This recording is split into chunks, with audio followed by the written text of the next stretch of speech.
The Community Food Bank of Fresno has expressed needs for improved forms of communication and stress management, as well as remedies to the stressors such as heavy workloads with little employees and a constant need for growth in which funds must be raised.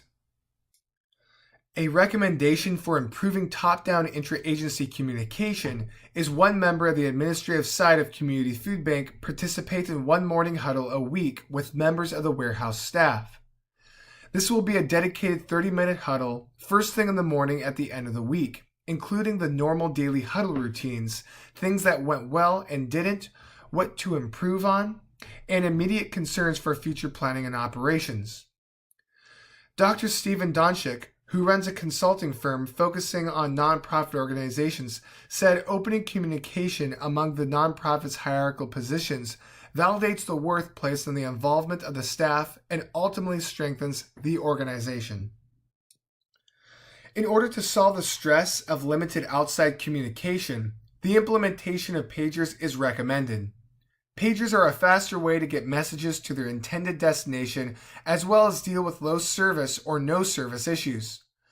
Chris Woodford mentions that using high-frequency radio means that the signal reaches further, needs fewer transmitters, and suffers less from interfering obstacles than cell phone signals. Pagers typically broadcast and receive within 30 seconds, unlike SMS that could take minutes, hours, or even days if a network is congested. A second recommendation to address the stress is to set up a physical task board with a calendar in one or several locations where everyone has access to daily news and events. Joel Brancroft Connors says that having a physical task board in addition to your online tool can be a big boost on your way to becoming a high-performing agile team. Jeff Smith, CIO of IBM, tells Stephen Rosenbusch in the article of the Wall Street Journal, quote, "After some experimentation, I found that the physical science gave people a place to go, and that a gathering point fostered more group learning. This in turn will eliminate the need for an Outlook account." The employees of the Community Food Bank take on each other's responsibilities because they are short-staffed. This can cause feelings of inequity and damaging stress. In this tight environment, the Community Food Bank must have SMART goals that are specific, measurable, attainable, realistic, and time-bound. SMART goals make scheduling tasks cleaner. Stacy Silver from Cron says that examine your workspace and daily routines to look for time savers. The need for a balanced work schedule is important, so Silver also says to prioritize tasks and ask for help when needed. The Community Food Bank employees must work together to effectively combat this heavy workload and relieve the stress. Nonprofit organizations have become increasingly stretched too thin. Jennifer Mosriah from Huffington Post said there is never enough time, talent, or money to do everything that an organization wants to do. So organizations must sometimes take a step back and reassess their goals.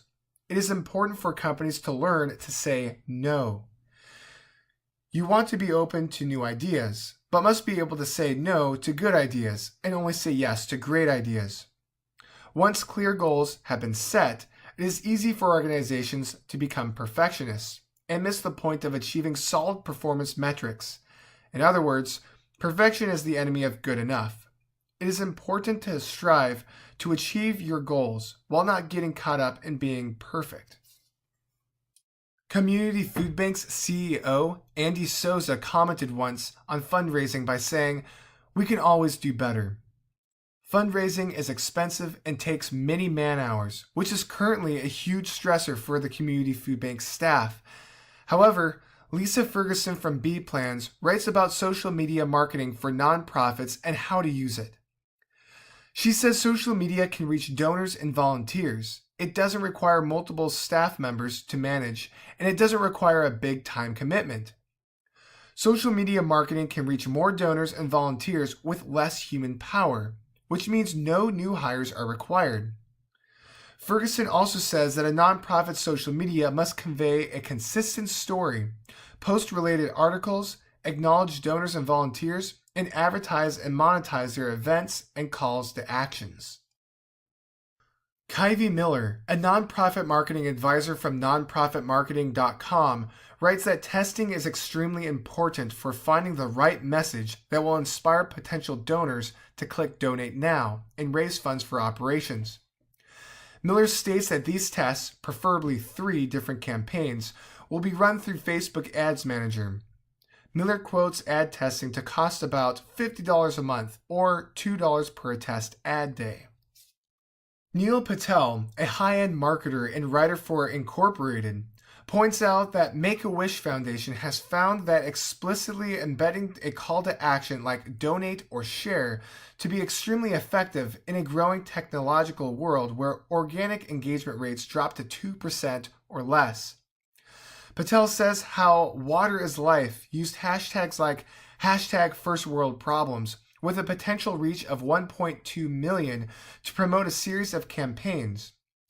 Water is Life has incurred a little over 7 million views on YouTube for one of their videos in this campaign. The community food bank should assign one administrative member to conduct an open communication morning huddle once a week, use cost-effective forms of communication like pagers and task boards, practice time management, know when to say no to perfection, and how a nonprofit can attract more donations with less time and effort by using social media marketing. Thank you very much.